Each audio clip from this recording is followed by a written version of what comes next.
ద్వితీయ ఉపదేశ కాండము గ్రంథము 7వ అధ్యాయము ధ్యానము. 7వ అధ్యాయములో వ్రాయబడిన వచనముల సంఖ్య 26.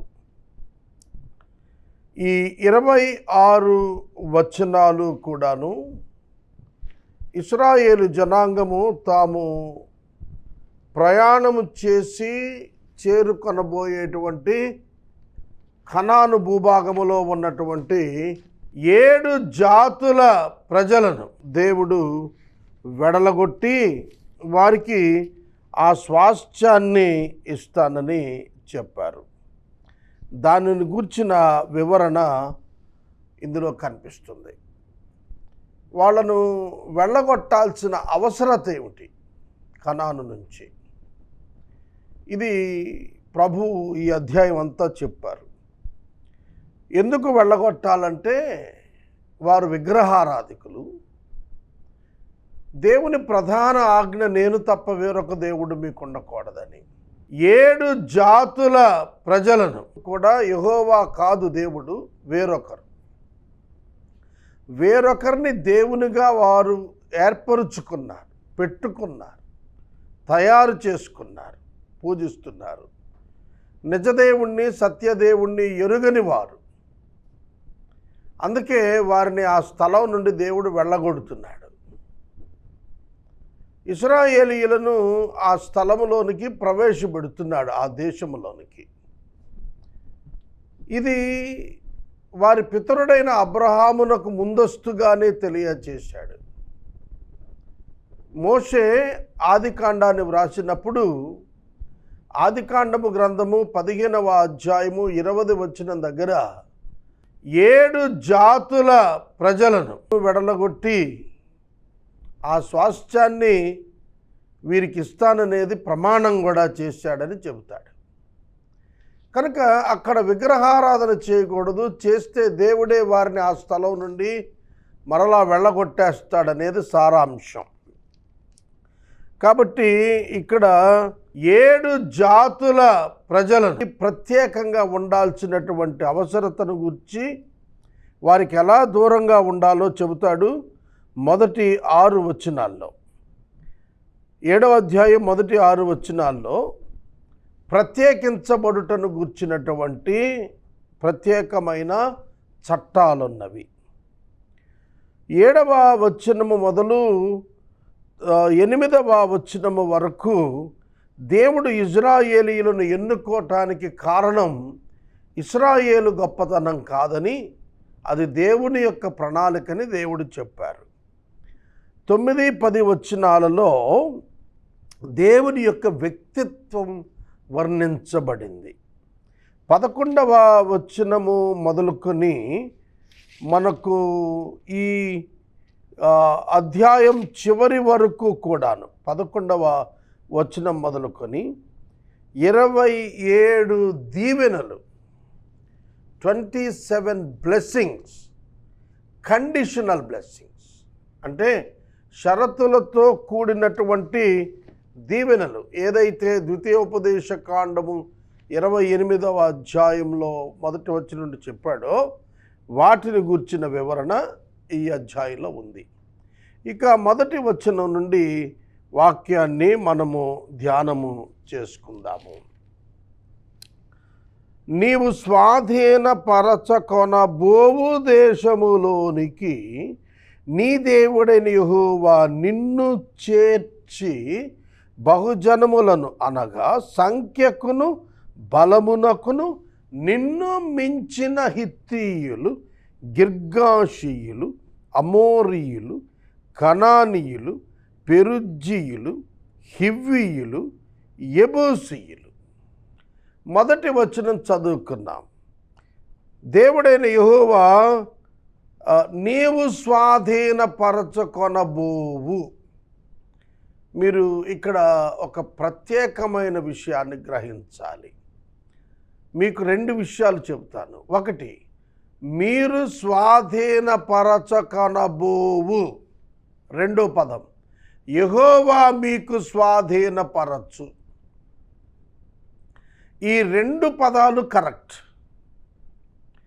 మీరు స్వాధీనపరచుకొనబోవు అన్నప్పుడు యువర్ ఎఫర్ట్, నీ ప్రయత్నం ఉంది అక్కడ.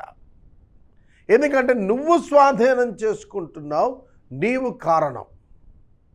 2, యెహోవా నీకు స్వాధీనపరుస్తున్నాడు అన్నప్పుడు యెహోవా కారణం.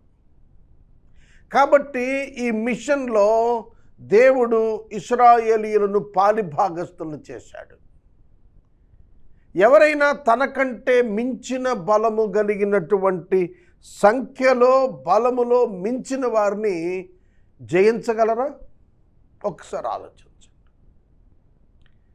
పోనీ ఒకరినంటే అనుకోవచ్చు, 7 జాతులు, ప్రతి జాతిలో ఉన్నవారు ఇజ్రాయేలు కంటే సంఖ్యలో ఎక్కువ, బలములో ఎక్కువ. బలములో ఎక్కువ, సంఖ్యలో ఎక్కువ అయిన వాడిని ఎవరు జయించగలరు? ఎవరు జయించలేరు. అది సహజ ధర్మం, నేచురల్ ఇన్స్టింక్ట్. అది సామాన్య విషయమే. అయితే దేవుడు చెప్పాడు, వెళ్ళగొట్టిన తర్వాత, నీ ఎదుట నుండి వెళ్ళగొట్టిన తర్వాత, అర్థమవుతుందా? యెహోవా నిన్ను చేరుస్తాడు. 1 నువ్వు స్వాధీనం చేసుకుంటావన్నాడు. 2 యెహోవా స్వాధీనం చేస్తాడు నీకు.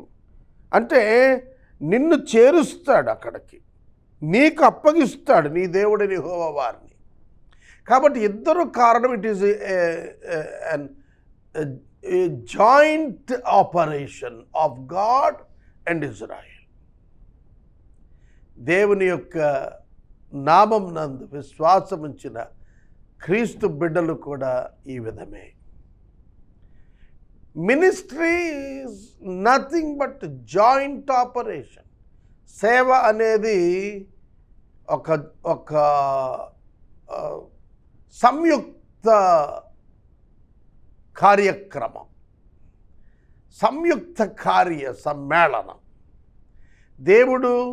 దేవుని ప్రజలు కలిసి నిర్వర్తించేది. చాలామంది అనుకుంటారు అంతా దేవుడే చేసేస్తాడని. కనుక ఒక భక్తుడు అన్నాడు, man cannot do anything without God, God will not do anything without man. మనిషి లేకుండా దేవుడు ఏది చెయ్యలేడు కాదు, చేయడు. దేవుడు లేకుండా ఏ మనుషుడు ఏది చెయ్యడు కాదు, చెయ్యలేడు. మనుషుడు దేవుడు లేకుండా చెయ్యలేడు, దేవుడు మనిషి లేకుండా చేయడు. It is his character. కాబట్టి ఇక్కడ సంఖ్యాపరంగా, బలము పరంగా అధికులైనటువంటి 7 జాతులు, హిత్తీయులు, గిర్గాషీయులు, అమోరీయులు, కనానీయులు, పెరిజ్జీయులు, హివీయులు, యెబూసీయులు, ఈ 7 జనాంగాలను వెళ్ళగొట్టేస్తాడు. వెళ్ళగొడుతున్నట్టు కనబడుతుంది. ఎవరు వెళ్ళగొడుతున్నట్టు కనబడుతుంది? ఎవరిని గురించి రాశాడు? ఇజ్రాయేలుని గురించి. కానీ వెళ్ళగొట్టిస్తున్నవాడు ఎవరు? దేవుడు. Motive and motion, motive and motion. ప్రతి క్రియలో పని చేసేవాడు ఉంటాడు, చేయించేవాడు ఉంటాడు. పని చేసేవాడు ఉంటాడు, పని చేయించేవాడు ఉంటాడు. ఇక్కడ పని చేస్తున్నవాడు ఇజ్రాయేల్ అయితే చేయిస్తున్నవాడు దేవుడు. కనుక చేస్తున్న వానికంటే చేయిస్తున్న వాని యొక్క శక్తి అక్కడ అత్యధికం. అర్థమవుతుందా? కాబట్టి మన దేవుడైన యెహోవా మనలను ఈ లోకంలో భాగస్థులను చేస్తాడు. మనం సువార్త ప్రకటిస్తాం, ఆయన ఆత్మలను రక్షిస్తాడు. మనము కేవలం వర్తమానికులమే. ఆ వర్తమానము హృదయములో పని చేయించేవాడు పరిశుద్ధాత్మ దేవుడు. ఇదే సిస్టమ్ బైబిల్ అంతా కూడా కనబడుతుంది. కనుక దేవుడు తన చిత్తమును తాను జరిగిస్తాడు. దేవుని చిత్తమును మనము జరిగిస్తున్నట్లుగా ఈ లోకంలో మనం కనబడతాం. కనుక మనం నిలబడ్డాము ఆత్మీయంగా అంటే కారణం దేవుడు. మనము అభివృద్ధి చెందాము అంటే అర్థం మన పాత్ర పరిమితం, దేవుని పాత్ర సంపూర్ణము మరియు అత్యధికము. ఇస్సాకు విత్తనం వేశాడు, దేవుడు 100 రెట్లు పంట ఇచ్చాడు. ఇస్సాకు మిక్కిలి ధనవంతుడగుటకు కారణం ఇస్సాకు విత్తనం వేయుట అనే చిన్న పని చేస్తే 100 రెట్లు పంట ఇచ్చుటనే అతిపెద్ద కార్యక్రమం దేవుడు చేశాడు. ఇక్కడ క్రైస్తవునిగా నీకు నాకు ఒక గొప్ప సందేశం ఉంది.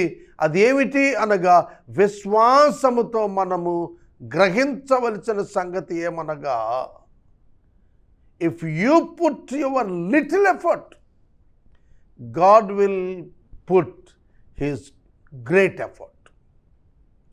దేవుడు తన గొప్ప శక్తి గల కార్యం నీ చిన్న శక్తిహీన కార్యము ద్వారా జరిగిస్తాడు. అందుకనే పరిశుద్ధుడైన పౌలు అంటాడు, నన్ను బలపరుచు వాని యందు నేను సమస్తమును చేయగలను.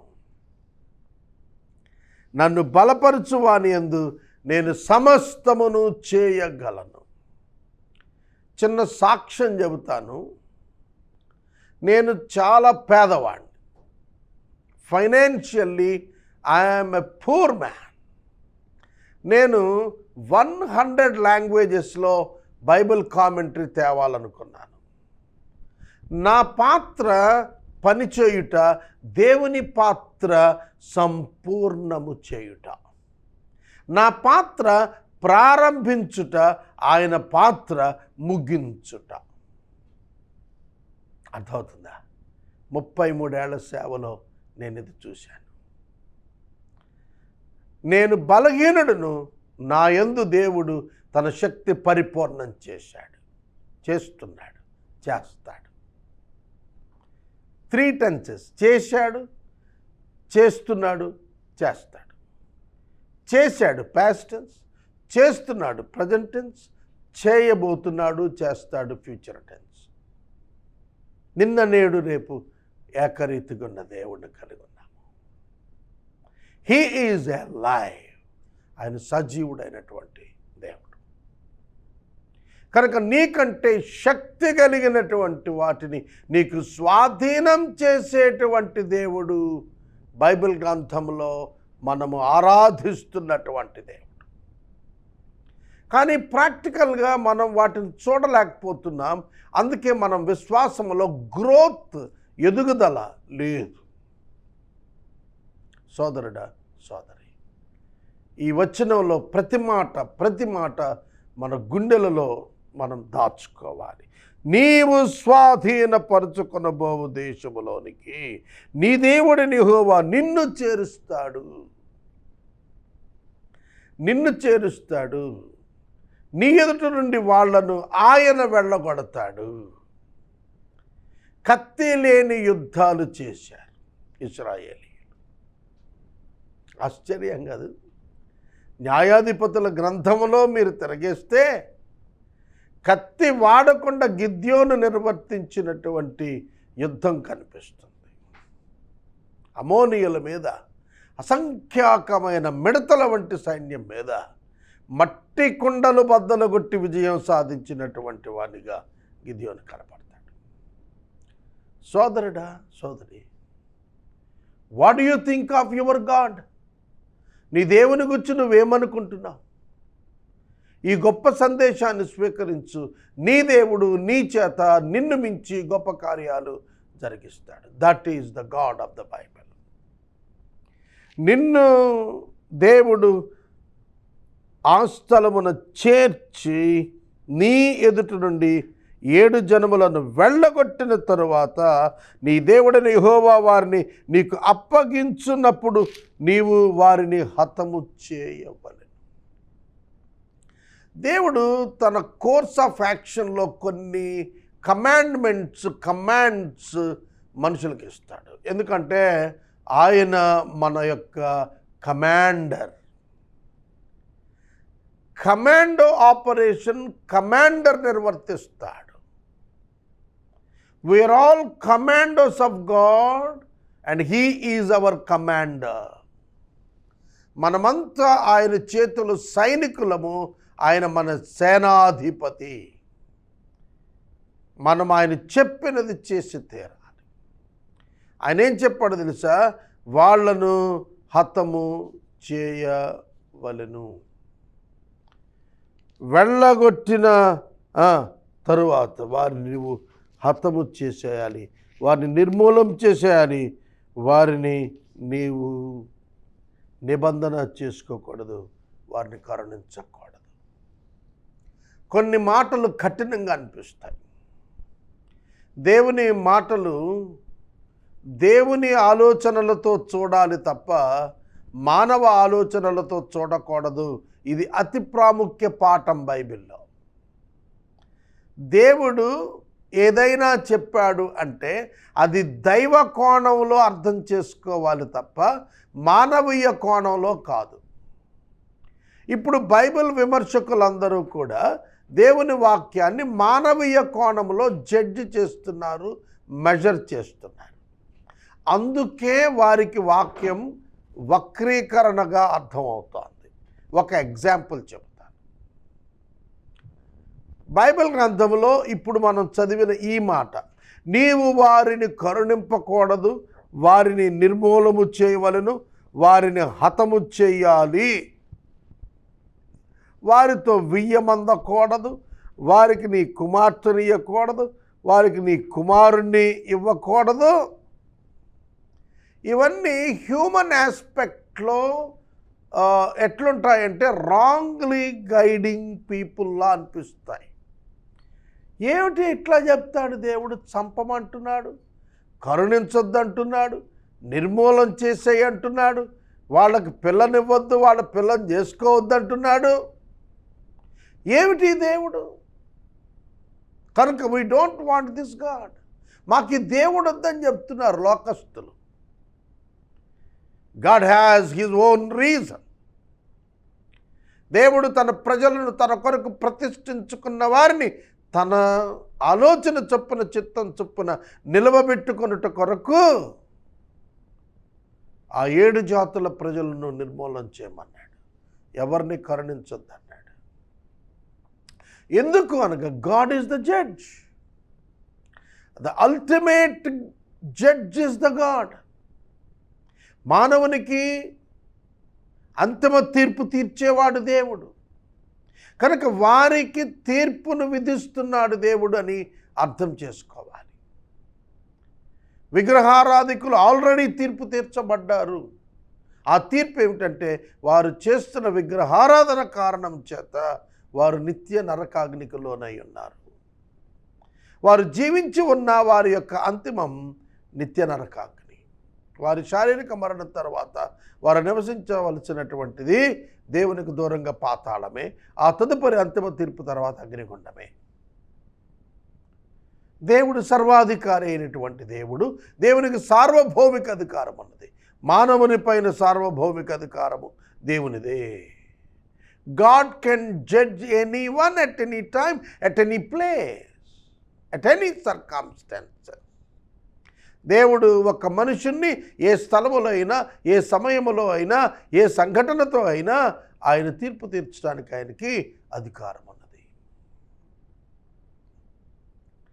ఆయన ఏ కార్యము చేసినా ఆయన నీతిమంతుడుగానే కనపడతాడు. ఇది మనం అర్థం చేసుకోవాలి. ఆయన హతము చేయమన్నాడంటే they were condemned in the sight of God. వారు దేవుని యొక్క దృష్టిలో వారు నశించిన వారుగా ఉన్నారు. Nothing difference. ఏమీ వ్యత్యాసం లేదు. వాళ్ళు ప్రాణంతో ఉన్నా, ప్రాణము లేకుండా ఉన్నా వారు నిత్యాగ్నిగుండమునకు వారసులే. ఇంకా అటువంటిప్పుడు డిఫరెన్స్ ఏముంది? దేవుడు వారిని భూమి మీద నుండి తీసేస్తున్నాడు, పాతాళానికి షిఫ్ట్ చేస్తాడు. ఆ తీర్పు తర్వాత వారు అగ్నిగుండానికి షిఫ్ట్ చేస్తాడు. వారు శరీరాలను విడుస్తున్నారు, పాతాళం వశం అవుతున్నారు. ఈ కార్యక్రమం ద్వారా దేవుని ప్రజలు వారిని వెకేట్ చేయటం ద్వారా, తీసేయటం ద్వారా సంహరించడం ద్వారా వారు పాతాళ వశం కాబోతున్నారు. కాబట్టి ఒక మానవుడు దేవుని వాక్యాన్ని దైవ కోణంలో అర్థం చేసుకోవాలి, మానవ కోణంలో కాదు. Think the word of God in the terms of God, not in the terms of human being. మానవుని యొక్క ఆలోచన చొప్పున దేవుని వాక్యాన్ని ఆలోచించకూడదు. దేవునికి ఒక కారణం ఉంది, లేకపోతే ఆ మాట చెప్పడం.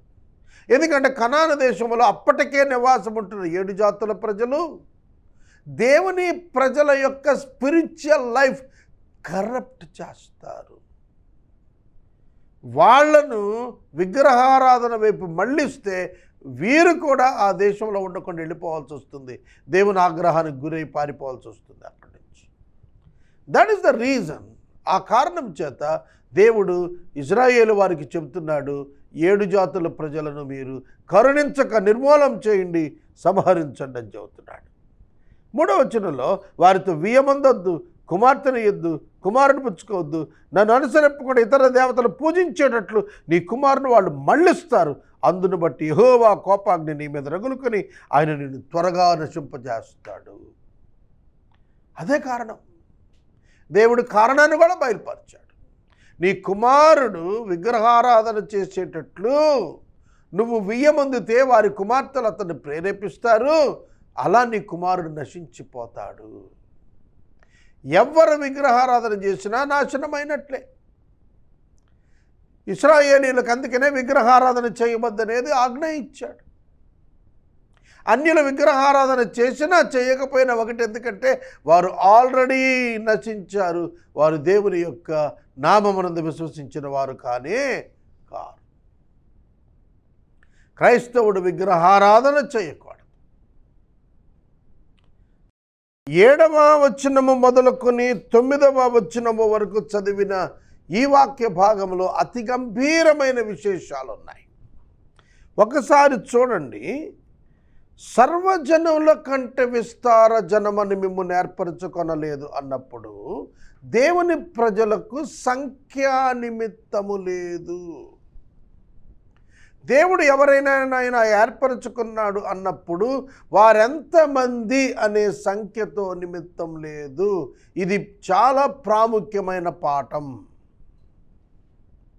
నా చర్చిలో 33 years of my ministry less than 25, 25 మంది కంటే తక్కువ ఉన్నారు. కొన్ని సంఘాల్లో 2 లక్షల మంది ఉంటున్నారు. సంఖ్యతో పని లేదు. సంఖ్య మోసం చేయదు. Don't be cheated by its number. సంఖ్య చేత క్రైస్తవుడు మోసపోడు. నేను ఒక వర్షిప్ సెంటర్ స్టార్ట్ చేసి 3 months అవుతోంది. నేను తప్ప అక్కడ నాతో పాటు ఒక యవనుడు తప్ప ఆరాధించేవారు లేరు. దాని అర్థం అది పనికిరానిదనా, అక్కడ ప్రభువు లేడనా? కాదు. సంఖ్యతో నిమిత్తం లేదు దేవునికి. God can win an army with a single person. దేవుడు ఒక సైన్యాన్ని ఒక్క వ్యక్తితో జయింప చేయగలుగుతాడు. That is the calibre of God. అది దేవుని యొక్క శక్తి అయి ఉన్నది అని నేను మీకు మనవి చేస్తున్నాను. సమస్త జనాల కంటే మీరు లెక్కకు తక్కువే కదా. అవును, లెక్కకు తక్కువైన సంఖ్యతో లెక్కకు అపరిమితమైన సైన్యాలను జయింపచేసిన చరిత్ర బైబిల్ గ్రంథంలో మనకు కనిపిస్తుంది. అది ఇశ్రాయేలీయులకు తెలుసు. ఒక్కడు 1000 మందిని తరుమును. ఎట్లా సాధ్యం? ఒక్కడు 1000 మందిని ఎలా తరుముతాడు? ఎట్లా సాధ్యం ఇది? దేవునితో సమస్తము సాధ్యము. మీరు సమస్త జనుల కంటే లెక్కకు తక్కువే కదా దేవుడు ప్రశ్నిస్తున్నాడు. 8వ వచనం, అయితే యెహోవా మిమ్మును ప్రేమించువాడు. మీరు ఇక్కడ అండర్లైన్ చేయాల్సిన వచనం ఏంటంటే గనుక గనుక గనుక అనే పదం అండర్లైన్ చేయాలి. యెహోవా మిమ్మును ప్రేమించువాడు గనుక. అర్థమైందా? ఎందుకు మీరు సంఖ్యాపరంగా తక్కువైనా అత్యధిక సంఖ్య కలిగిన వారిని జయించగలుగుతారంటే మీ దేవుడైన యెహోవా మిమ్మును ప్రేమించువాడు గనుక. దేవుడు తన్ను ప్రేమించు వారి కొరకు, తనను ప్రేమించు వారి కొరకు సమస్తము సమకూర్చి జరిగిస్తాడు. మీ దేవుడు మిమ్మును ప్రేమిస్తున్నాడు కనుక మిమ్మును జయించటం ఎవని వలన కాదు. మీరు ప్రేమించారని కాదు, మిమ్మును ప్రేమిస్తున్న దేవుడు. 1 యోహాను పత్రిక 4వ అధ్యాయం 10వ వచనంలో మనము ప్రేమించటమని కాదు, మనలను ఆయన ప్రేమించి ఆయనే మన కొరకు, మన పాపముల కొరకు ప్రాయశ్చిత్తంగా ఉండుటకు తన కుమారుని పంపించాడు. ఇందులో ప్రేమ ఉన్నది. దేవుని ప్రేమ దేవుని పిల్లలను కాపాడుకుంటుంది. దేవుని ప్రేమ దేవుని పిల్లలను రక్షించుకుంటుంది. దేవుని ప్రేమ దేవుని పిల్లలను పోషించుకుంటుంది. దేవుని ప్రేమ దేవుని పిల్లలకు విజయాన్ని ఇస్తుంది. అర్థమవుతుందా? కాబట్టి దేవుడు మిమ్మల్ని ప్రేమిస్తున్నాడు. That is the reason for your victory. దేవుడు మిమ్మల్ని ప్రేమిస్తున్నాడు. మీరు దేవుడిని ప్రేమిస్తున్నందుకు కాదండి, దేవుడు మిమ్మల్ని ప్రేమిస్తున్నందుకు మీరు విజయాలను నమోదు చేస్తారు. అర్థమవుతుందా? దేవుని వాక్యం మీకు. తర్వాత తాను మీ తండ్రులకు చేసిన ప్రమాణం నెరవేర్చువాడు గనుక. సెకండ్ రీజన్ ఏమంటున్నాడంటే తాను మీ పితరులకు చేసిన ప్రమాణము నెరవేర్చువాడు గనుక. It is the character of God. వాగ్దానము చేయువాడు ఆయన, వాగ్దానము నెరవేర్చువాడును ఆయనే. అబద్ధమాడుటకు ఆయన నరుడు కాదు. ప్రమాణం చేశాడంటే ప్రమాణాన్ని నెరవేరుస్తాడు ఆయన. కాబట్టి ప్రధానం మీరు కాదు, ప్రధానం ఆయనే. ఆయన ప్రేమ, ఆయన వ్యక్తిత్వము. మీ విజయాలకు కారణం దేవుని ప్రేమ, దేవుని వ్యక్తిత్వం. నరాల ఈ యొక్క మాట జీర్ణమైపోయి ఇప్పటికీ 10 మందితో నిలిచిపోయాను, 10 రూపాయలు లేని వానిగా నిలిచే ఉన్నాను. కనుక నేను ఆరాధిస్తున్న దేవుడు, నేను నమ్మిన దేవుడు, నేను సేవిస్తున్న దేవుడు, ఏ దానియేలుకైతే సేవిస్తున్న దేవుడు కాపాడినాడో ఆ దేవుడు నాకును దేవుడు. ఆ తాత్పర్యం నీవును కలిగి ఉండాలి. ఇది ఎన్నటికీ మరవవద్దు. రెండవ కారణం ఆయన ప్రమాణం నెరవేర్చేవాడు కనుక ఆయన క్రియ చేస్తాడు. ఏం క్రియ? యెహోవా తన బాహుబలము చేత మిమ్మల్ని దాసుల గృహంలో నుండి, ఐగుప్తీయుల రాజు అయిన ఫరో చేతిలో నుండి విడిపించాడు. God operates his full powers. ఆయన బాహుబలమును ఆయన ప్రయోగిస్తాడు. ఒక దైవిక కార్యము సంపూర్ణము కావలను అనగా దేవుని బాహుబలము పనిచేయవలను. Not the human efforts, not the human forces, but the divine powers must work out.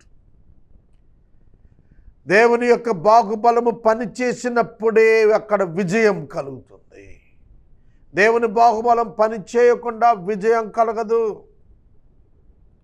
కాబట్టి నీ దేవుడైన యెహోవా తానే దేవుడనియు, తన్ను ప్రేమించి తన ఆజ్ఞలను అనుసరించి నడుచుకున్న వారికి తన నిబంధన స్థిరపరచువాడనియు, 1000 తరాల వరకు కృపచూపువాడనియు, నమ్మదగిన దేవుడనియు, తను ద్వేషించు వారి విషయంలో బహిరంగంగా నశింపచేయుటకు వారిని దండన విధించువాడనియు నీవు తెలుసుకోవాలి. You must know your God. నీ దేవుడు ఎవరో నువ్వు తెలుసుకోవాలయ్యా. మార్టిన్ లాయిడ్ జోన్స్ అనేటువంటి మనస్తత్వ శాస్త్రవేత్త, ఒక వైద్యుడు, ఆయన చెప్పింది ఏంటంటే ఒక క్రైస్తవుడు శ్రమల్లో, కష్టాల్లో, నష్టాల్లో మిగిలి ఉన్నాడు అని అంటే కారణం తన దేవుడిని తాను సరిగా అర్థం చేసుకోలేదు. తాను శ్రమలో ఉన్నానని చెబుతున్నాడంటే దేవుని సరిగా అర్థం చేసుకోలేదు. తాను శ్రమలో లేడు, అండర్ ద ప్రాసెస్, దేవుని యొక్క ప్రణాళిక భాగంలో ఉన్నాడని చెబుతాడు. బైబిల్ గ్రంథంలో యోసేపు బహుశ్రమలు అనుభవించిన తర్వాత ప్రధాని అయ్యాడు. దేవుడు అతన్ని ప్రధాని చేయుటకు బహుశ్రమల మార్గాన్ని అతనికి ఎంపిక చేశాడు. ఒక ఇంటర్నేషనల్ అథ్లెట్, ఒక వరల్డ్ ఫేమస్ విక్టోరియస్ అథ్లెట్ నీవలే నావలే సాఫ్ట్ లైఫ్లో బతికి రాడు. ఎంతో పరిశ్రమ, ఎంతో కఠోరమైన శ్రమ చేసి వస్తాడు. లేకపోతే అతను ఆ ఫీట్ కంప్లీట్ చేయలేడు. అర్థమవుతుందా? ఒలింపిక్స్లో గోల్డ్ మెడల్ సాధించాడు అని అంటే సామాన్యమైన శ్రమ చేసిన వాడై ఉండడు. ఎక్స్ట్రాడినరీ కష్టాన్ని అతడు భరించిన వాడై ఉంటాడు. కనుక దేవుడు శ్రమల మార్గము గుండా వృద్ధిలోనికి వచ్చేటువంటి కార్యక్రమాన్ని దేవుడు ఏర్పాటు చేశాడు. కనుక నేను శ్రమలు పడుతున్నాను అని అనద్దు. నేను ఘనపరచబడు నిమిత్తము నేను ఈ శ్రమలో ఉన్నాను అని చెప్పగలగాలి. దానిని శ్రమగా తీసుకొనకూడదు, దానిని శిక్షగా తీసుకొనకూడదు, దానిని భాగ్యంగా తీసుకోవాలి, దానిని శిక్షణగా తీసుకోవాలి. కాబట్టి దేవుడు నీ పట్ల కలిగి ఉన్న గొప్ప ప్రణాళికను నెరవేర్చడానికి నిన్ను దీర్ఘకాలం శ్రమానుభవాలు గుండా నడిపించవచ్చు. ఇశ్రాయేలీయులను విమోచించడానికి ముందు 400 సంవత్సరాలు ఐగుప్తు దేశంలో బహుశ్రమలకు వచ్చేటట్లు చేశాడు. ఎంత కన్నీరు ఒలికింది, ఎంత రక్తం ఒలికింది ఇశ్రాయేలీయులది ఐగుప్తు దేశంలో. ఎంతగా వారు మొరపెట్టారు. అయినా దేవుడు తన సమయం వచ్చే వరకు మౌనంగానే ఉన్నాడు. God is silent until his time comes. తను అనుకున్న సమయం వచ్చే వరకు. పోనీ ముందు చెప్పలేదా అంటే చెప్పాడు. ఆదికాండము గ్రంథము 15వ అధ్యాయం 18వ వచనంలో అబ్రహాంతో చెప్పాడు, 400 సంవత్సరాలు నీ సంతానం పరాయి దేశంలో ఉంటారు, శ్రమల పాలవుతారు ముందే చెప్పాడండి. అదే జరిగింది. ఏమి క్రొత్త ఏం జరగలేదు, ముందు బయలుపరిచిందే జరిగింది. ప్రియమైన దేవుని బిడ్డలారా, దేవుడు తన ప్రణాళికను రచించి ఉంచాడు మన పట్ల. దాని గుండా మనం వెళ్తుంటాము. గాఢాంధకారపు లోయ గుండా వెళుతాము. కానీ మనకు వెలుగు వాగ్దానం ఉన్నది. మనము చీకటిలో నిలిచి ఉండేవారము కాదు, దానిని దాటి వెలుగులో ప్రవేశిస్తాము. Because of God and his nature and his character, ఆయన స్వభావాన్ని బట్టి, ఆయన వ్యక్తిత్వాన్ని బట్టి మనము ఆయన వాగ్దానాల్లో ప్రవేశిస్తాము. ఇది మనం గుర్తిస్తే మన గుండెల నిండా ధైర్యం వస్తుంది. దేవుని యొక్క ప్రణాళికను మనం అర్థం చేసుకోవాలి. దేవుని గురించి కొన్ని మాటలు రాస్తున్నాడు. తానే దేవుడు, వేరొక దేవుడు లేడు. తన్ను ప్రేమించి తన ఆజ్ఞలను అనుసరించే వారికి తన నిబంధన స్థిరపరిచేవాడు.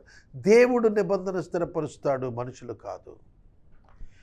ఒక మనిషి దేవుని యొక్క ఆజ్ఞలను పాటించినంత కాలము అతని పట్ల దేవుడు తన నిబంధనను స్థిరంగా ఉంచుతాడు. It is in his hands.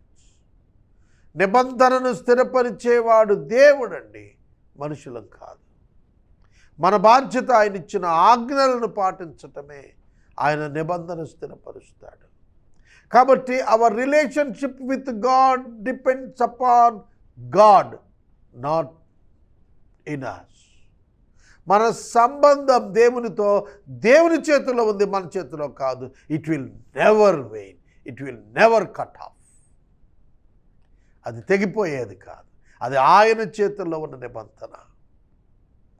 ఆయన కత్తిరించేవాడు కాదు. యేసుక్రీస్తునందు మనలను దేవుడు తన కుమారులుగా స్వీకరించాడు. ఇది ఆయన సంకల్పం, ఆయన యొక్క క్రియ. ఇది ఆయన ఏర్పరిచినటువంటి సంబంధం, మనం ఏర్పరచుకున్నది కాదు. కాబట్టి అది అన్నిటికీ తెగిపోదు. దేవుడు తనతో ఉన్న బంధాన్ని, సంబంధాన్ని విశ్వాసతో తెంచడు.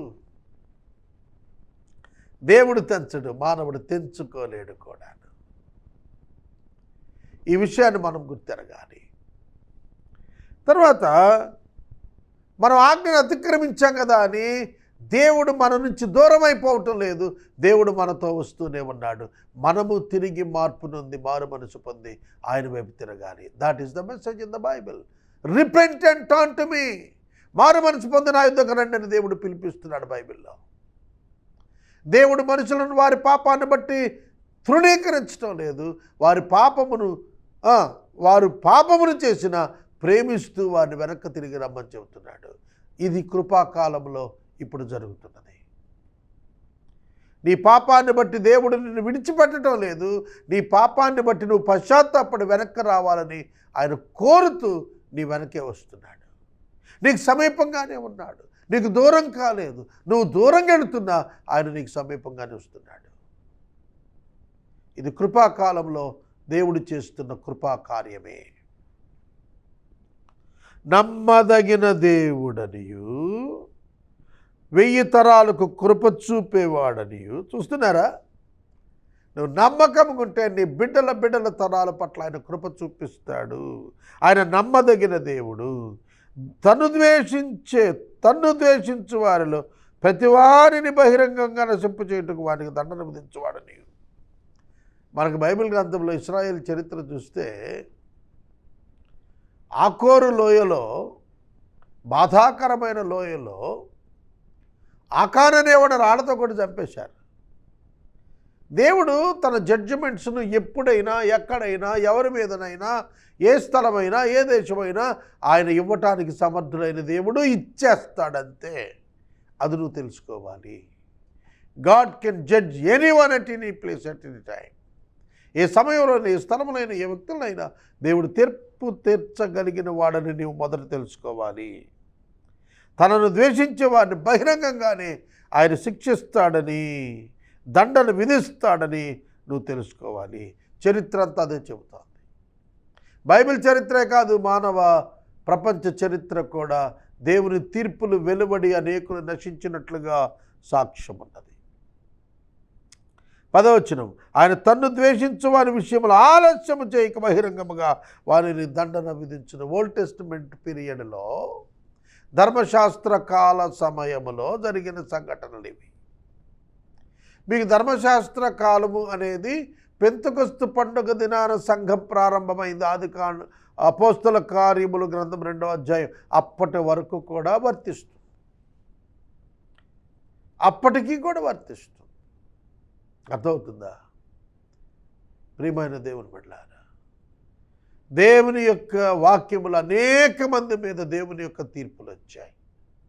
అది దేవుని యొక్క క్యారెక్టర్ని బట్టి వస్తుంది. ఆయన తన్ను ద్వేషించే వారిని ఆలస్యం చేయక బహిరంగంగా వారిని దండన విధిస్తాడు. పబ్లిక్గా ఆయన శిక్షించేటువంటి దేవుడు. కాబట్టి నేను నీకు ఆజ్ఞాపించు ధర్మము అనగా విధులను, కట్టడలను మీరు అనుసరించి నడుచుకున్న వాళ్ళను. ధర్మము అంటే అర్థం ఏంటంటే కట్టడలు, విధులు. ధర్మము అనగా కట్టడలు, విధులు. వాటిని అనుసరించి మీరు నడుచుకోవాలి. అదే ధర్మశాస్త్రం.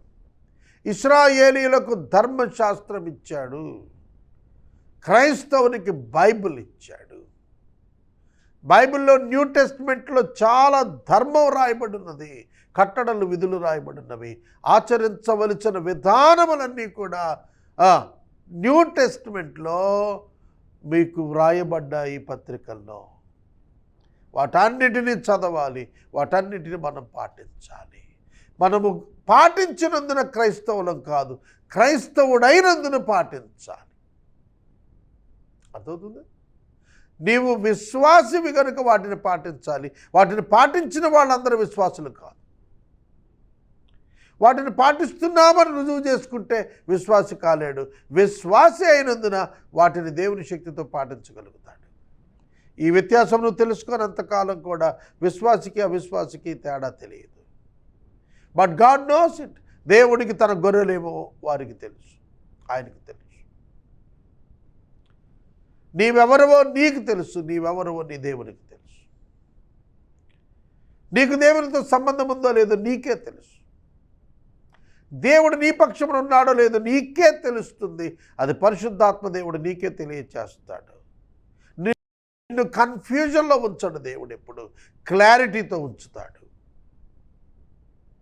ఈ విషయాన్ని నీవు తెలుసుకోవాలి, నువ్వు నడుచుకోవాలి, నీవు తెలుసుకోవాలి, నీవు నడుచుకోవాలి, నీవు తెలుసుకోవాలి. అర్థమవుతుందా? తెలుసుకొని నడుచుకోవాలి. Unless until you read the Bible you understand the Bible. Bible గ్రంథాన్ని చదివి ధ్యానించి నువ్వు అర్థం చేసుకోకపోతే భక్తి జీవితంలో, క్రైస్తవ జీవితంలో ముందుకు కొనసాగలేవు. నీ ఆలోచనలలో ఎన్నడూ కరప్షన్ రానివ్వద్దు, పొల్యూషన్ రానివ్వద్దు. అందుకనే క్లియర్ వర్డ్ ఆఫ్ గాడ్ నీ అంతరంగంలో నిండిపోవాలి. ఇది మనం నేర్చుకోవాల్సిన ప్రధానమైన విషయం. 12వ వచనం చదువుకుందాము. షరతులతో కూడిన దీవెనలు 27 దీవెనలు ఇక్కడ వ్రాయబడ్డాయి. 12వ వచనము మొదలు మనకు ఈ అధ్యాయము చివరి వరకు కూడాను మనం ఈ యొక్క దీవెనలను చూస్తాము. మీరు ఈ విధులను విని వాటిని అనుసరించి నడుచుకొనిన ఎడల నీ దేవుడైన యెహోవా తాను నీ పితరులతో ప్రమాణము చేసిన నిబంధనను నెరవేర్చి నీకు కృప చూపును. కండిషనల్ బ్లెస్సింగ్ అంటే షరతుతో కూడిన దీవెన. నీవు విధులను అనుసరించి నడిస్తే నేను నిబంధన నెరవేరుస్తాను, కృప చూపుతాను. నీవిది చేస్తే నేను ఇది చేస్తాను. That is the condition. Old Testament conditional బ్లెస్సింగ్స్ను ఇస్తోంది. షరతులతో కూడిన దీవెనలు, షరతులతో కూడిన వాగ్దానాలు. ఇవి ఇశ్రాయేలు జనాంగము వాటిని విధులను, ఆజ్ఞలను పరిపూర్ణముగా నెరవేర్చుట ద్వారా దేవుని యొక్క వాగ్దానాలు వారి పక్షంగా అప్లై అవుతాయి. అవి వారికి సమకూడి జరుగుతాయి. నేటి క్రైస్తవ్యంలో కూడాను క్రైస్తవుడు దీనిని అర్థం చేసుకోవాలి. రక్షణ అన్కండిషనల్, రక్షణ అన్కండిషనల్, షరతులతో లేనిది. చాలా జాగ్రత్తగా వినాలి. రక్షణ అన్కండిషనల్, దేవుడు ఇచ్చేటువంటిది. దేవుడు ఇచ్చేటువంటిది రక్షణ. నిన్ను బట్టి ఇవ్వబడేది కాదు, నీ క్రియను బట్టి ఇవ్వబడేది కాదు. అది కృపావరం. It is unconditional. దేవుడు నీ యొక్క విశ్వాసము నీకు అనుగ్రహించబడిన కృప. విశ్వాసము కూడా కర్త ప్రభువే. విశ్వాసానికి ఆధారం వాక్యమే. వాక్యమునందలి నీ విశ్వాసం కృప ద్వారా అనుగ్రహించబడిన రక్షణను నీవు అనుభవించేటట్లు చేస్తుంది. కనుక అది unconditional. But the blessings are conditional. దేవుడు నూతన నిబంధన సంఘానికి కూడాను తన యొక్క వాగ్దానాలన్నీ కూడా అవును అన్నట్టుగానే ఉంచారని కొరింథీ పత్రికలో పౌలు గారు చెబుతున్నాడు. కాబట్టి all the blessings and the promises which were given in the whole Bible are yes to the believers also. కేవలము ఈ యొక్క దీవెనలు లేదా వాగ్దానాలు కేవలం ఇజ్రాయేలుకే కాదు, దేవుని యందు విశ్వాసం ఉంచిన ప్రతి వారికి కూడా అని అర్థం చేసుకోవాలి. నీవు ఈ విధులను విని వాటిని అనుసరించి, ఇవి స్టాట్యూట్స్ లైక్, ఇవి శాసనాలు, మార్పు లేనివి. గ్రహించండి. నేను నీ పితరులతో చేసిన ప్రమాణం చేసిన నిబంధన నేను నెరవేరుస్తాను, నీ పట్ల కృప చూపిస్తాను. నీ రెస్పాన్సిబిలిటీ ఏమిటంటే నా మాట చొప్పున నడవాలి. Even in the new testament also, క్రొత్త నిబంధనలో కూడా యేసు క్రీస్తు ప్రభువు యొక్క మాట చొప్పున క్రైస్తవుడు నడవాలి. ఇది దేవుని యొక్క ప్రాథమిక అగ్రిమెంట్ విత్ బిలీవర్. విశ్వాసి తన ఇష్టం వచ్చినట్లు నడుస్తూ దేవుని దీవెన ఆశీర్వాదాన్ని అనుభవించలేడు. ఇది మనం అర్థం చేసుకోవాలి. ఎర్త్లీ పొజిషన్స్, ఎర్త్లీ బ్లెస్సింగ్స్ సమస్తము కూడా కండిషనల్గా అప్లై అవుతాయి. ఇది మనం గుర్తించాలి. నేను నిన్ను ప్రేమించి ఆశీర్వదించి అభివృద్ధి చేసి నీకు ఇచ్చేదనని నీ పితరులతో ప్రమాణం చేసిన దేశంలో నీ గర్భఫలమును, నీ నూనెను, నీ పశువుల మందలను, నీ గొర్రెల మందలను, మేకల మందలను దీవించును. చూడండి, ఆయన నిన్ను ప్రేమించి, నువ్వు ఆయనను ప్రేమించావు అనలేదు. ఆయన నిన్ను ప్రేమించాడు, ఆయన నిన్ను ఆశీర్వదిస్తాడు, నిన్ను అభివృద్ధి చేస్తాడు. నీకిస్తానని ప్రమాణం చేసిన దేశాల్లో నీ గర్భఫలాన్ని, నీ భూఫలాన్ని, నీ సస్యమును, నీ నూనెను, నీ ద్రాక్షరసం, నీ పశువుల మంద, నీ గొర్రెల మంద, నీ మేకల మంద. ఫిజికల్ పొజిషన్స్, భౌతిక సంబంధమైన ఆస్తిని గురించి ఇక్కడ మాట్లాడుతున్నాడు. సంతానము, అలాగే అతడు కలిగి ఉన్నటువంటి ఆస్తి. వీటి విషయంలో మొట్టమొదట దేవుడు వాగ్దానం చేస్తున్నాడు. ఏమనట? నిన్ను ప్రేమిస్తాడు, నిన్ను ఆశీర్వదిస్తాడు, నిన్ను అభివృద్ధి చేస్తాడు. దేవుడు తన బిడ్డలను ప్రేమిస్తున్నాడు, ఆశీర్వదిస్తున్నాడు, అభివృద్ధి చేస్తాడు. ఇది దేవుడు మొట్టమొదటగా అన్కండిషనల్ సాల్వేషన్ ఇచ్చినటువంటి ఆ దేవుడు కండిషనల్ బ్లెస్సింగ్స్ను మన ఎదుట ఉంచుతున్నాడు. ఎవరైతే దేవుని యొక్క వాక్యం ప్రకారం నడుస్తారో, దేవుని యొక్క principles of the word of God ప్రకారం నడుస్తారో, దేవుని వాక్యపు నియమముల చొప్పున నడుస్తారో, వారికి ఈ దీవెనలన్నీ కూడా సంభవిస్తాయి. వాళ్ళు క్రమశిక్షణ కలిగినటువంటి సుశిక్షిత సైనికుల వలె కనిపిస్తారు. ఈ వచనంలో దేవుడు ఒక విశ్వాస యొక్క సకల విధములైన అభివృద్ధిని గురించి మాట్లాడుతున్నాడు. సమస్త జనముల కంటే ఎక్కువగా నీవు ఆశీర్వదించబడదువు. ఇప్పటికీ దేవుని వాగ్దానం అమలవుతోందని 21వ శతాబ్దంలో మనకు తెలుస్తోంది. క్రీస్తు పూర్వము 1450 సంవత్సరం అప్పుడు నిర్గమకాండం రాశాడు. ఇప్పటికి 3500 సంవత్సరాలు అయిపోయింది. 3500 సంవత్సరాల క్రితం ఏదైతే దేవుడు చెప్పాడో అది ఇవాళ కూడా ప్రపంచంలో చారిత్రాత్మకంగా రుజువు అయ్యింది. దేవుడు సమస్త జనముల కంటే ఎక్కువగా వారిని ఆశీర్వదించాడు. మగవానిలో కానీ ఆడదానిలో కానీ గొడ్డుతనం ఉండదు, పశువులలో కూడా ఉండదు అన్నాడు. అంటే సంతానలేమి అనేది వారి గృహంలో ఉండదు అని చెప్పాడు. కనుక ఈ దినాన అనేక మంది క్రైస్తవ సహోదరులు కూడాను సంతానం లేక బాధపడుతున్నారు. దేవుని యొక్క సన్నిధానంలో వారు విజ్ఞాపన చేసినప్పుడు దేవుడు వారికి జవాబిస్తాడు. ఖచ్చితంగా వారు తృప్తికరమైనటువంటి జవాబునే పొందుతారు.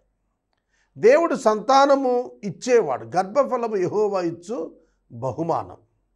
గర్భఫలము ఇవ్వకుండా ఆపేటువంటి సార్వభౌమిక అధికారం కూడా దేవునికే ఉంది. ఇది మనం అర్థం చేసుకోవాలి. నీకేది క్షేమమో దానినే చేస్తాడు దేవుడు. నీ ద్వారా ఏది క్షేమం సంభవించాలో దానినే నీ నుండి తీసుకుని రావటానికి దేవుడు ప్రాధాన్యత ఇస్తాడు. ఇది మనం ఎన్నటికి మర్చిపోకూడదు. యెహోవా నీ యొద్ద నుండి సర్వరోగాలను తొలగించి నీవు ఎరిగి ఉన్న ఐగుప్తులోని కఠినమైన క్షయవ్యాధులను నీకు దూరపరిచి, క్షయవ్యాధులన్నింటినీ నీకు దూరపరిచి నిన్ను ద్వేషించు వారందరి మీదకే వాటిని పంపిస్తాడు. దేవుడు ఐగుప్తులో ఉన్నటువంటి వ్యాధులను వారికి జ్ఞాపకం చేస్తున్నాడు. క్షయవ్యాధి, క్షయ అంటే ట్యూబర్కులోసిస్, టీబీ.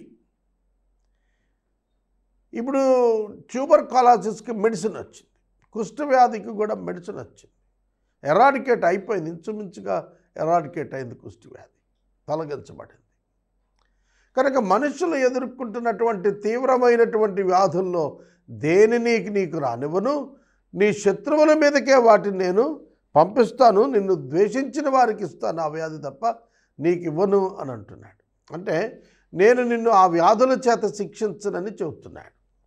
మరియు నీ దేవుడైన యెహోవా నీకు అప్పగించుచున్న సమస్త ప్రజలను నీవు బొత్తిగా నాశనం చేస్తావు. అర్థం చేసుకుంటున్నారా? నీ దేవుడైన యెహోవా నీకు అప్పగిస్తున్న జనులు, సమస్త జనులను దేవుడు వారి చేతులకు అప్పగిస్తున్నాడు. టు కిల్ దెమ్, వారిని చంపటం కొరకు ఇశ్రాయేలీయుల చేతికి 7 జాతుల వారిని దేవుడే అప్పగిస్తున్నాడు. ఇశ్రాయేలు యొక్క బలముతో సైన్యముతో జరిగే యుద్ధాలు కావవి, దేవుని శక్తితో దేవుని సహాయంతో జరిగే యుద్ధాలవి. నీవు వారిని కటాక్షించకూడదు, వారి దేవతలు పూజించకూడదు, ఎలా అనగా అది నీకు ఉరి అవుతుంది. ఇశ్రాయేలు జనాంగాన్ని జయించే వారెవ్వరూ ఉండరు, కానీ వారి వ్యక్తిగత పాపము వలన వారంతట వారు నాశనం అవుతారు. దేవుని యొక్క ఉగ్రత వారి మీదకి వస్తుంది. ఇది బిలాము బాలాకు రాజుతో చెప్పాడు. బిలాము బాలాకుతో ఏం చెప్పాడో తెలిసిన, మోయాబు స్త్రీల చేత ఇశ్రాయేలీయుల యొక్క క్యారెక్టర్ని పాడు చేస్తే పురుషులది, దేవుడే వారికి వ్యతిరేకంగా వచ్చి వారిని నాశనం చేస్తాడు.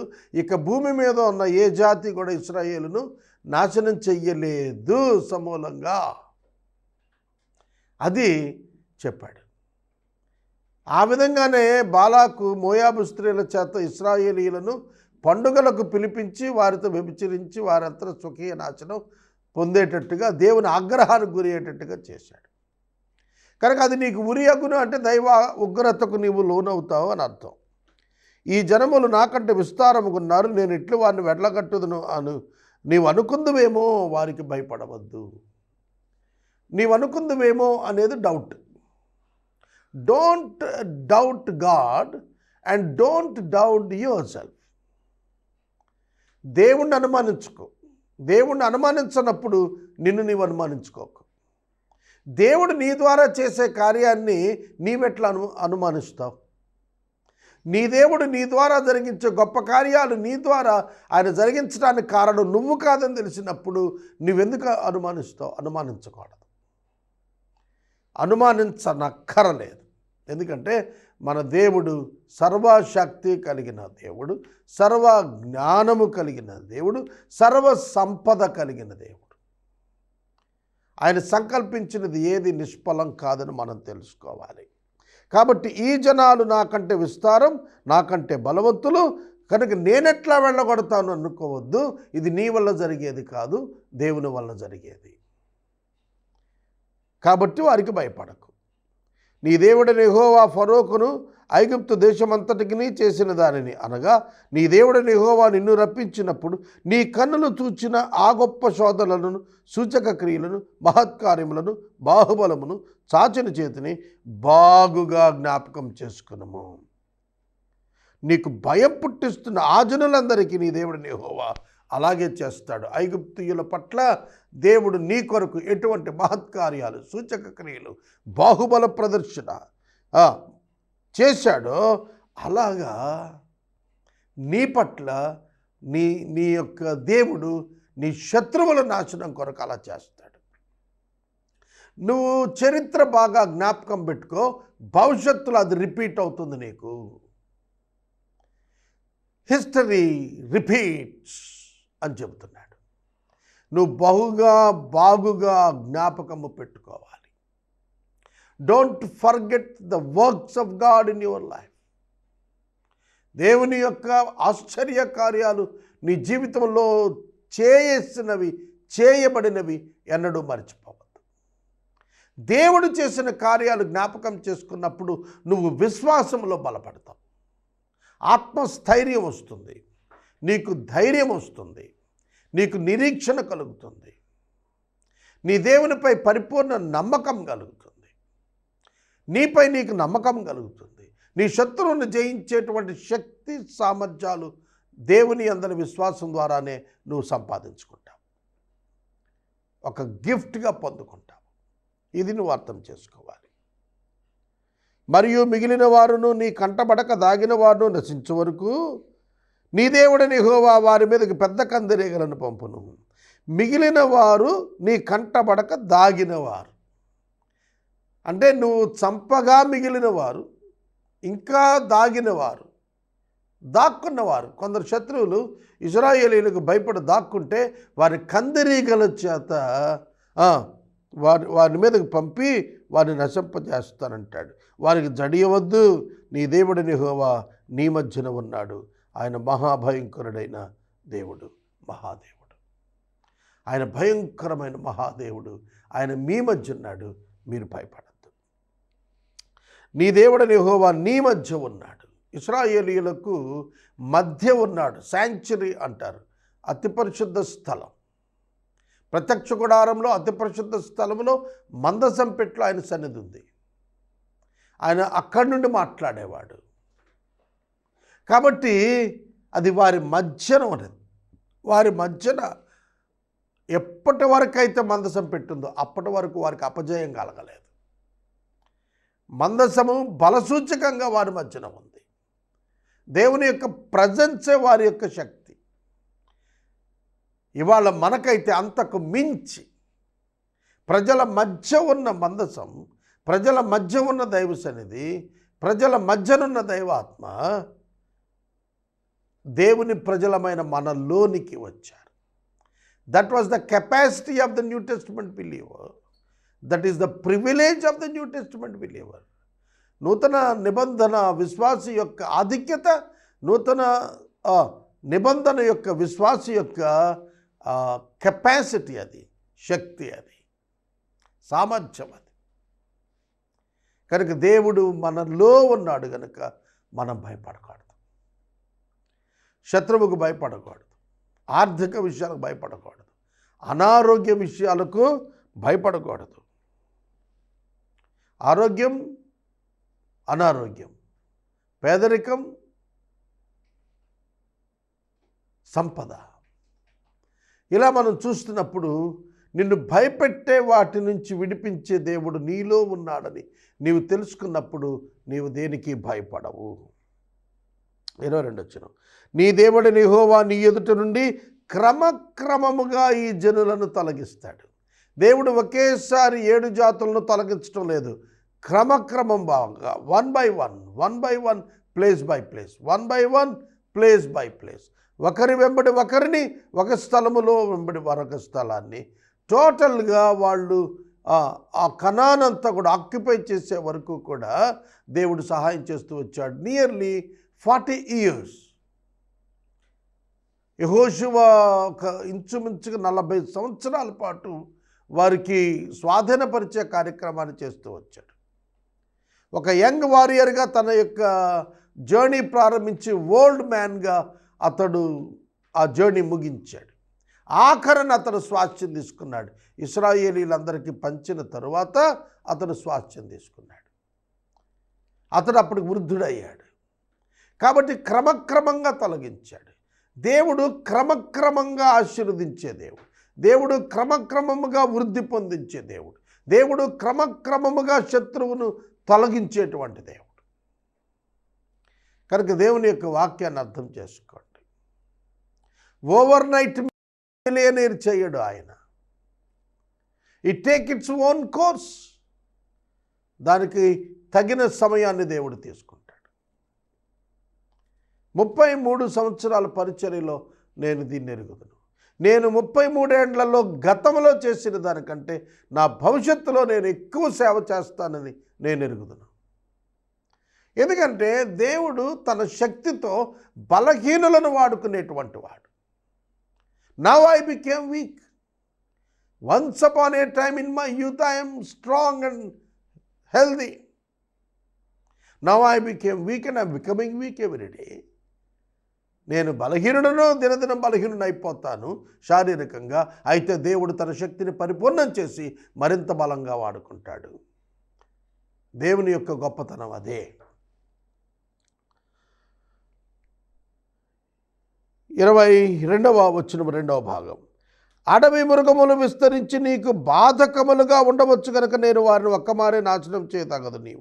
అది నీకు క్షేమకరం కాదు. అడవి మృగములను సంహరించటంలో సిద్ధహస్తులైన ఆ 7 జాతుల ప్రజలను అడవి మృగాల బారి నుండి తన ప్రజలను రక్షించటానికి దేవుడు వాడుకుంటున్నట్లుగా మనం చూస్తాం.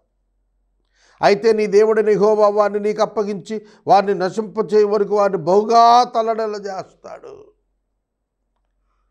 నీతో ఎవరు విరోధము ఉంటారో వారు కలవరపడతారు. హేరోదు కలవరపడినట్లుగా మత్తయి సువార్త 2వ అధ్యాయం సెలవిస్తోంది. ఫరో కలవరపడినట్లుగా నిర్గమకాండం మనకు జ్ఞాపకం చేస్తోంది. నెబుకద్నెజరు కలవరపడినట్లుగా మనకు అగ్నిగుండం దగ్గర వాక్యం జ్ఞాపకం చేస్తోంది. వీరంతా గొప్పవారే, ఎందుకు కలవరపడుతున్నారు? రాజులే, పాలకులు ఎందుకు కలవరపడుతున్నారు? దేవుని ప్రజల పక్షంగా దేవుడు ఉంటాడు. తల్లడింపజేసేస్తాడు దేవుడు. అల్లకల్లోలం చేస్తాడు వారి అంతరంగాన్ని. మనం అనుకుంటాం మన శత్రువు బలవంతుడు మనల్ని ఏదో చేస్తాడని, కానీ మన పక్షంగా దేవుడు వాడిని తల్లకిందులు చేస్తాడు, వాడిని అల్లాడింపజేస్తాడు, వాడిని జడుచుకునేటట్టుగా చేస్తాడు, వాడిని తల్లడిల్ల చేస్తాడు. ఎటువంటి దేవుడు! ఎటువంటి దేవుడు మన దేవుడు!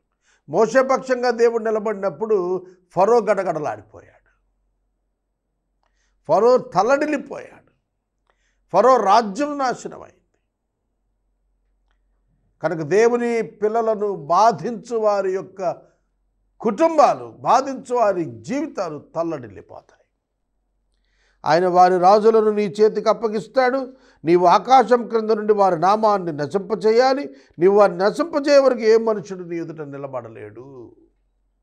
దేవుడు నీకు ఎట్టి శక్తి ఇస్తాడంటే, నువ్వు శత్రువులతో యుద్ధం చేస్తున్నంతకాలం నీ దేవుడు నీకు తోడుగా ఉండి వారిని నశింపచేస్తాడు. నీ ఎదుట ఎవడు నిలబడకుండా చేస్తాడు. ఈ వాగ్దానం ఇశ్రాయేలీయులకు ఇస్తున్నాడు కదా. యెహోషువ గ్రంథం 1వ అధ్యాయంలో, నీవు దేవుని మాటలను కుడి ఎడమల తొలగక నడువు, నీ ఎదుట ఏ మనుషుడు నిలబడకుండా చేస్తాడన్నాడు. దేవుని వాగ్దానాలు ఒక వ్యక్తికి పరిమితం కాదు, విశ్వసించిన ప్రతి ఒక్కరికి అప్లై అవుతాయి. If you have faith on Christ, క్రీస్తునందు నీకు విశ్వాసం ఉంటే నీ ఎదుట రోగము నిలవదు, నీ ఎదుట పేదరికం నిలదు, నీ ఎదుట ఏ మనుషుడు విరోధముగా నిలబడలేడు, నీ ఎదుట ఏ విధమైనటువంటి మరణము కూడా నిలబడలేదు. Unless until God allows, nothing will reach you and touch you. నీ దేవుడని యెహోవా ఒప్పుకోకపోతే నిన్ను ఎవడూ చేరలేడు, ఎవడూ తాకలేడు, ఎవడూ నశింపచేయలేడు. ఇది నువ్వు తప్పక తెలుసుకొనవలసిన ప్రధాన పాఠం. వారి దేవతల ప్రతిమలను మీరు అగ్నిచేత కాల్చివేయవలను, వాటి మీద ఉన్న వెండి బంగారములను అపేక్షించకూడదు. వెండి విగ్రహాలు, బంగారు విగ్రహాలు, లేకపోతే విగ్రహాల మీద ఉన్న వెండి బంగారాలు విలువైనవి కదా అని వాటికి ఆశపడవద్దు. దేవుడు అపవిత్రమైనదిగా ఎంచిన దాన్ని నీవు కూడా అపవిత్రముగా ఎంచడం నేర్చుకో. దేవుడు పవిత్రముగా ఎంచిన దాన్ని పవిత్రముగా ఎంచడం నీవు నేర్చుకోవాలి. నీవు దానివల్ల చిక్కుబడతావేమో కనుక దాన్ని తీసుకోకూడదు. Be careful about money. డబ్బు గురించి జాగ్రత్తగా ఉండాలి. Don't accept all kinds of money. దేవుడు నీకు ఇచ్చేస్తున్నాడు అనుకోక అన్ని రకాల ధనాలను చేయబట్టి తీసుకోవద్దు. జాగ్రత్త. ధనమే కదా అనుకోవద్దు. Check the way it is coming to you. నీ దగ్గరికి వస్తున్న ఆ విధానం ఏంటో చూడాలి. నువ్వు అపవిత్రమైన విధానములో డబ్బు నీ దగ్గరికి వస్తున్నప్పుడు యాక్సెప్ట్ చేస్తే అది నీకు ఉరి అవుతుంది. జాగ్రత్త. అది నిన్ను దరిద్రుని చేస్తుంది. జాగ్రత్త. Money flow in wrong way leads you to poverty. అక్రమంగా నీకు సంపాదన వచ్చినప్పుడు అది నిన్ను దరిద్రులోకి నెట్టేస్తుంది. ఒక ఆయన ఎన్నో లక్షల కోట్లు సంపాదించి చెరసాలలో మగ్గుతూ ఉంటే ఏంటి ప్రయోజనం? ఆ ధనమే అతన్ని అపవిత్రుడిగా, అన్యాయస్తుడిగా తీర్పు తీర్చి చెరసాలలో వేస్తే అక్కడే ఉంటుంది, చెప్పకూడదు. అక్కడే ఉంటుంది లిమిటెడ్ క్లాతింగ్, సరైన పడకుండదు, నేల మీద పడుకోవాలి, టాయిలెట్ కూడా ఉండదు. చాలా భయంకరమైన స్థితి చెరసాల్లో. విస్తారమైన ధనం వచ్చేస్తుంది కదా అని ఏ మార్గం పడితే ఆ మార్గాన్ని ఆశ్రయించద్దు.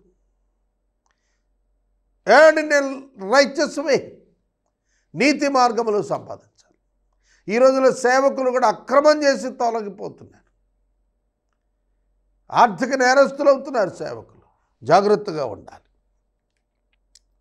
ఏలయనగా నీ దేవుడైన యెహోవాకు అది హేయం. Don't accept wrong money. God hates it. దేవుడు దాన్ని హేయంగా ఎంచుతాడు. నీవు శాపగ్రస్తుడవు కాకుండానట్లు నీవు హేయమైన దానిని ఇంటికి తేకూడదు. Don't bring any kind of bribe into your home.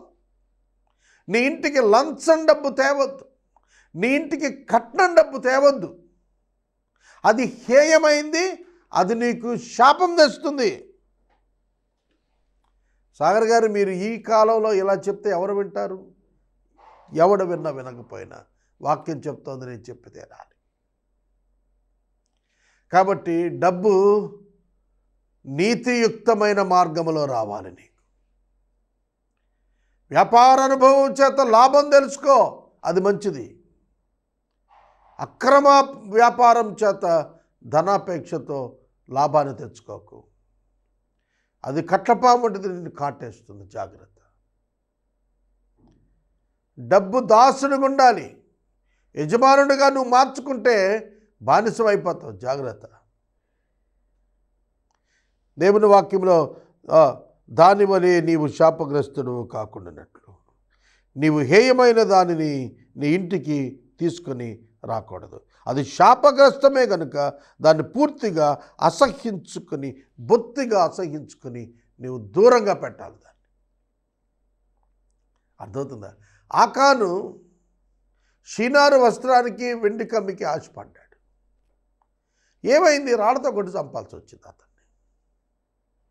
అర్థమవుతుందా? ఎలీషా శిష్యుడు నయమాను యొక్క కుష్ఠరోగాన్ని తెచ్చుకున్నాడండి, డబ్బును ఆశించి.